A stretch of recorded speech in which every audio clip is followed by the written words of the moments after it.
Hi kids, it's Maryann and time for full steam ahead. Today we're going to be working on the A in STEAM. STEAM is actually an acronym. It stands for S, Science, T, Technology, E, Engineering, A, Art, and M, Math. So today we're going to be working on the art part. And we do a lot of art during our regular programs too. When we learned about leaves last week, we did some art.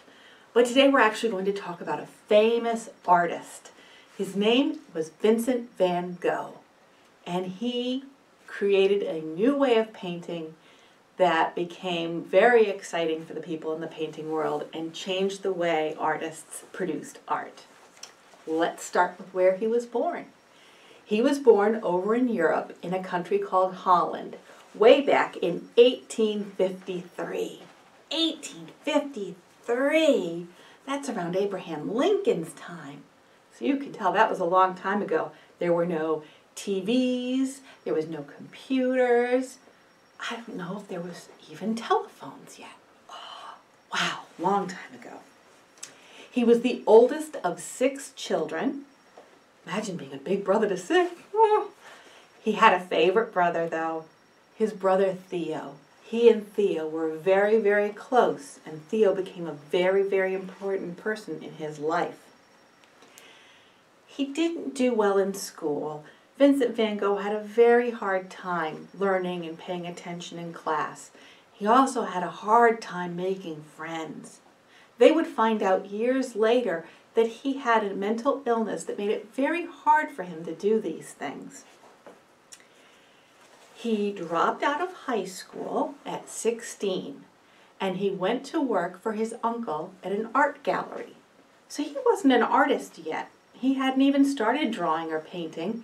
He just needed a job, and his uncle gave him one. But while working at the art gallery, he was exposed to all kinds of wonderful paintings, and he thought it was very, very exciting.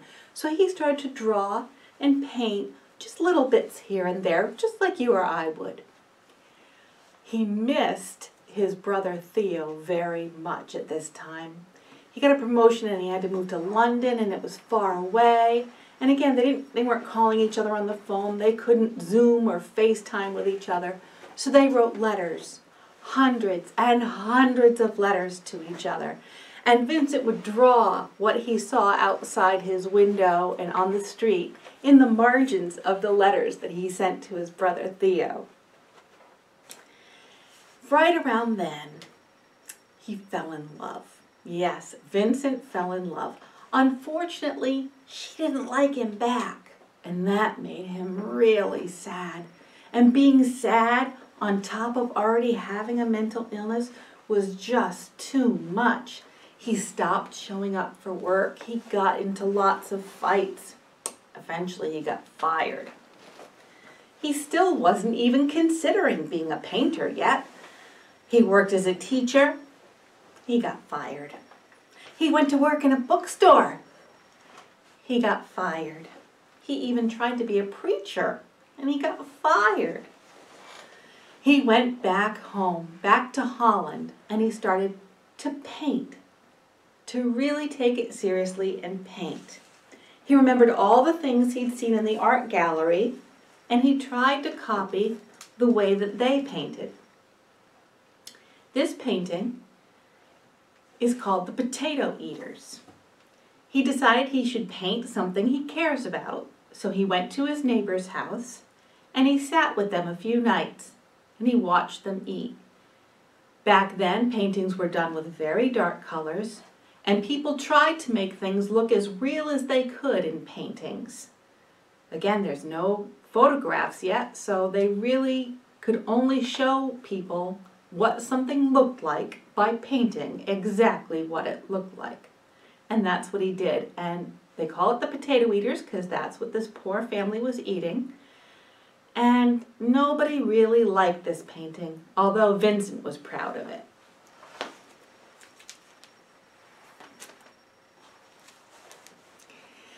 He decided that if he was going to be a painter, he should take it more seriously. His brother Theo, who was always his best friend, said that he could go live with him in Paris, France.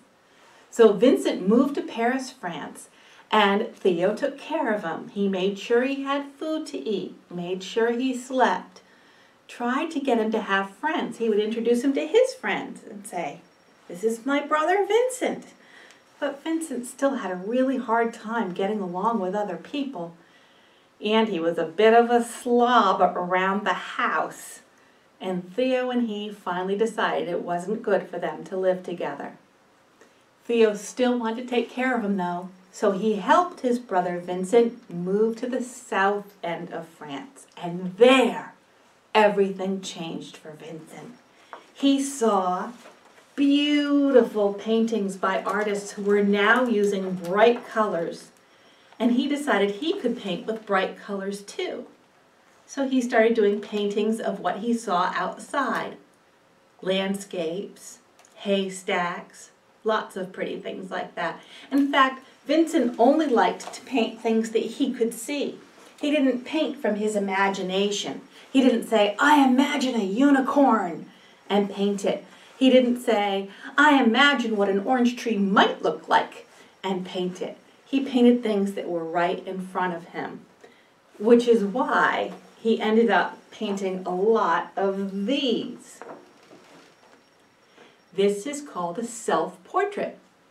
If you make a picture of yourself, it's a self-portrait. And he always had a mirror handy, so he could always paint a picture of himself. And he painted dozens and dozens of self-portraits.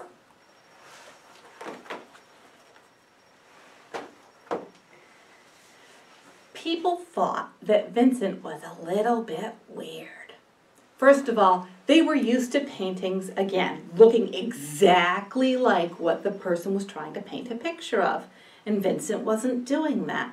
But there were other artists right then who decided that was what they wanted to do too. They were called Impressionists.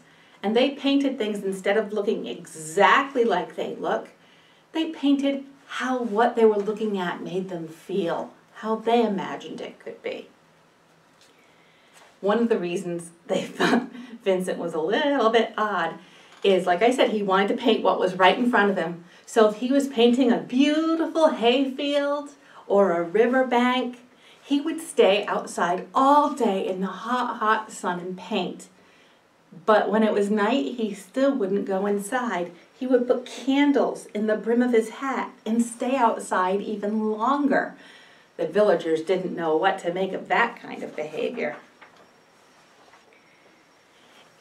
Not soon after that, he met another artist named Paul Gauguin. Paul Gauguin was a lot like Vincent in that he didn't paint things exactly as they looked, but he didn't agree with Vincent on how he was painting. Here is one of the many, many, many pictures Vincent did of sunflowers in a vase. He would go outside, pick sunflowers every day, and paint them, painting after painting after painting of sunflowers. He actually painted this one for Gauguin himself, his friend. But Gauguin didn't like the way that Vincent used lots and lots of paint when he painted. It took paint a long time to dry, and it was very expensive. So the more you used, the harder things were. But Vincent didn't change. He kept making paintings the way he wanted to. And that caused a fight between he and his really good friend, Paul Gauguin. And because of that fight, Vincent got very sad, and he cut a piece of his ear off. Now he knew that that wasn't a good way to feel. So he checked into a hospital. They tried to help him, boys and girls, but back then they just didn't understand what was wrong with Vincent. You can stitch up an ear, but it's very hard to make somebody feel better on the inside. So while he was at the hospital and they were trying to take very good care of him, he painted some of the most beautiful paintings he ever painted. The most famous of which is a painting called Starry Night. You could probably show a picture of this painting to people in every country of the world, and they would know that that was Vincent van Gogh's Starry Night. One of the things that he did that was very different, not only did he use bright colors, which was different for the time, and he didn't paint it to look exactly like everyone else painted. There are also different brush strokes that people hadn't been using. I've got a real close-up here. Hopefully you can see. He uses a lot of dash, dash, dash, dash, dash.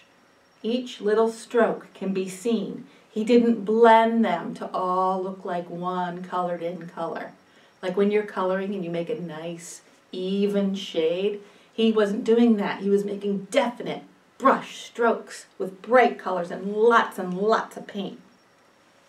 He also did swirly swirls, as you can see in the sky. Lots of swirls. And that was to give you a feeling of movement. So instead of a flat, dark blue night sky, you get the feeling that the wind is blowing and something is happening there.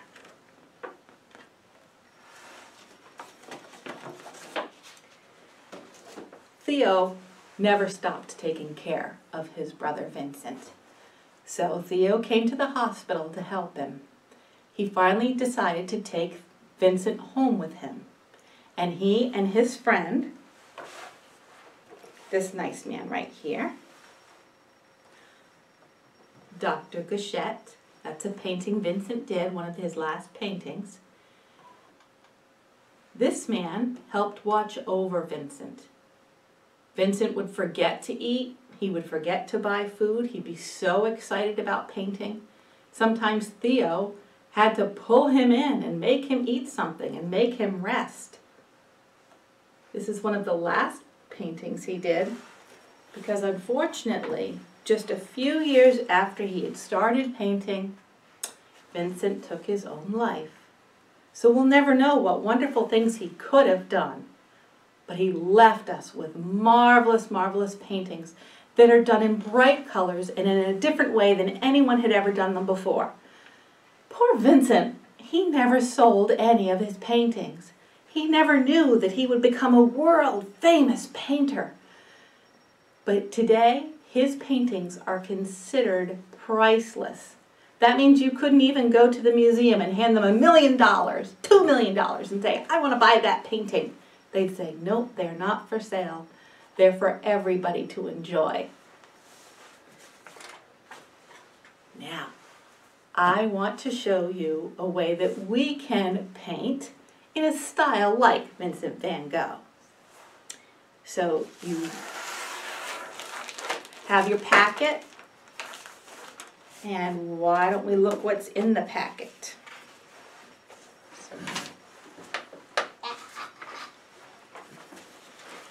I put in some coloring pages. Now, his paintings are priceless, but you are allowed, because it's been so long, we are allowed to have, we are allowed to have coloring pages and photographs of his paintings. So, these are actually from the Van Gogh Museum in Amsterdam. They want people to enjoy and think about Vincent. So they allow us to copy these. So here's an outline for coloring a picture of his bedroom. He painted pictures of his bedroom, and on the paper that you got, the very top painting, that's his famous bedroom picture. And here it is here on the wall. Again, he liked to paint what was right in front of him, not something from his imagination. So he painted how he felt about his bedroom.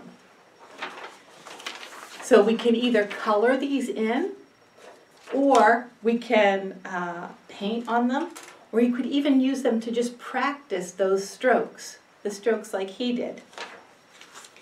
There is one of his self-portraits. Again, he did them all the time. You could probably make a little book out of all the different self-portraits he did and watch him get a little bit older. He did so many of them. But you see, he always did like the swirls. And then on his face, his skin tone and his beard, it's dash, dash, dash, dash, dash. There's a coloring page of the sunflower painting that he made for his friend Gauguin. So you could practice your lines on that, or just color it in with regular crayons. Just color it pretty, however you want. And there's a little one of Starry Night. Also in your packet is a piece of painting paper and a paper plate to act as your palette, a brush, and 6 colors of bright paint.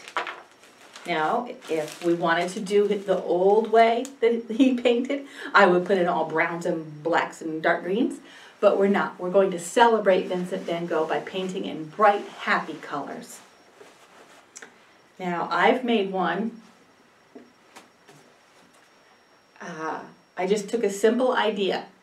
Now, I wasn't looking at something. Maybe that's something I should have thought of, but I just painted something that I would normally sit down and paint for fun, which is just a house with a tree and the sunshine and the blue sky. I did something I'm comfortable with because what I wanted to work on and think about was how I made those lines. I didn't want to have to think about, can I make this look like a house? I just sketched a simple house and then used my brain and my paint and the different strokes I learned about to color it in. And I used swirls in the sky because I wanted a nice windy day too. And after it was dry, I took black. You can take a marker or a crayon or paint black and just made it dashy outlines around everything. Vincent liked to show shapes, so he wanted bold colors, and in a lot of things he would outline them in black to make sure that you could see them. So you can take your paper, you can take a pencil, and why don't I do it on the table and you can see how I'm going to do it. So all you need to paint is a cup of water, your paintbrush, open up your paints, make sure you have a napkin, a paper towel, something handy. I put an apron on today, and the paper plate, remember, is your palette. You might not need it for most of your painting, but if you want to mix any of the colors, that's how you do it. And I'm sure we will get to that in a minute. Let me just think, what should I paint? Flowers. Flowers, bright, happy colors, bright, happy subject. All right, let's see. A lot of times when I paint, I don't sketch anything out, but I do want to make sure I'm using the page. Have you ever done a picture that you want to do, but you made it really small and everything's cramped in the corner? And it's very hard to paint or color it in that way.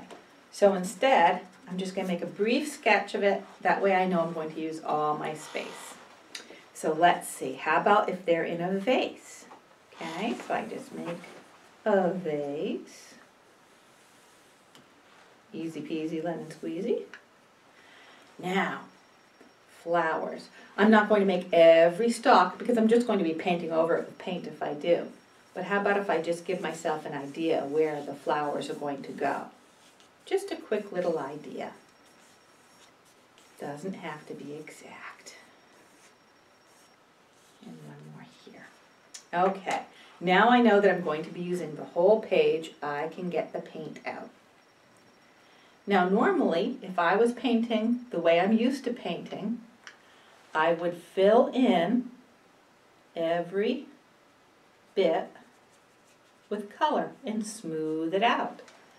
But because we're learning about Van Gogh today, we're going to paint more in his style, which is lots of dashes and swirls. So first, I'm going to make some stalk, some stems for these flowers. And just because he's only made little lines didn't mean he only used a little paint. He used a lot of paint, just one little line at a time, which makes it the most time-consuming way I've ever heard of painting.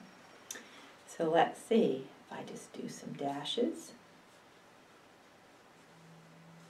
I'm going to be orderly about it. I mean, I could just dash all over, but I think I would like, especially on the vase, which is a straight, solid thing, So just make the lines up, up, and down, up, up, and down. Okay, now this would take too long if I sat here and painted the whole thing out in front of you. So I'm going to give you just an example of how I would paint, and then at the very end I will come back and show you what it looks like finished. All right, let's see if I want to make a new color. Let's say, let's mix this purple that's in the vase. I don't want the exact same color in a flower, so I could mix it with some blue.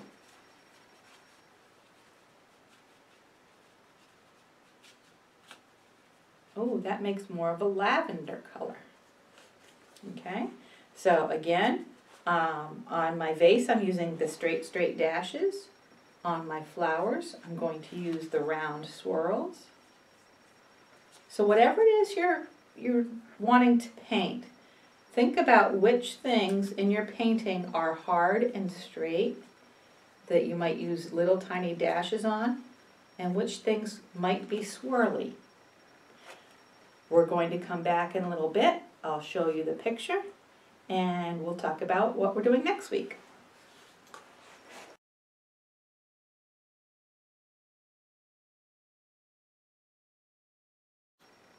Welcome back, boys and girls. It did take me quite a while to finish my painting, and it's still wet. I might put a second layer on later because, like I said, Vincent loved to use a lot of paint.